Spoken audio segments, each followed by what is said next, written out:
ناظرین، میں محمد آصف رخشانی دل چاہ رہا تھا آج آپ لوگوں کے ساتھ لائیو آؤں اور آپ لوگوں کو حضور اکرم صلی اللہ علیہ وسلم کا ایک ارشاد مبارک سناؤں۔ حضرت ابو ذر غفاری رضی اللہ تعالیٰ عنہ فرماتے ہیں، میں نے اپنے محبوب مدنی کریم صلی اللہ علیہ وسلم سے عرض کیا، یا رسول اللہ صلی اللہ علیہ وسلم، مجھے کچھ وصیت فرمائیں۔ آپ صلی اللہ علیہ وسلم نے فرمایا، علیک بتقوی اللہ، تقوی کو لازمی پکڑو، اللہ کا ڈر، اللہ کا خوف دل میں پیدا کرو۔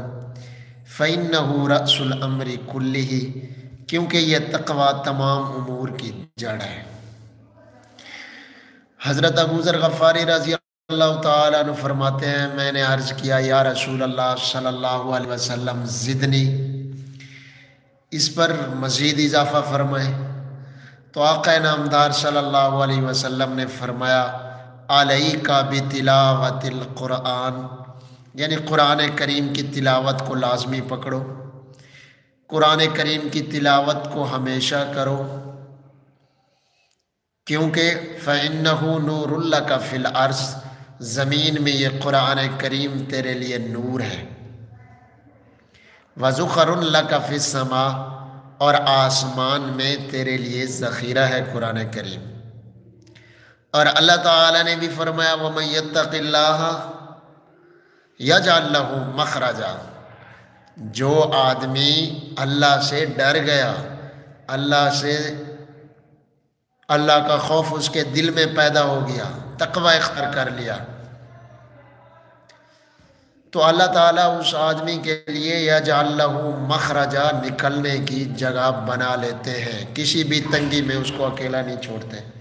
وَيَرْزُقْهُ مِنْ حَيْثُ لَا يَحْتَسِبُ، اور اللہ تعالیٰ اس کو بے حساب رزق عطا فرماتے ہیں، جہاں سے اس کا گمان بھی نہیں ہوتا۔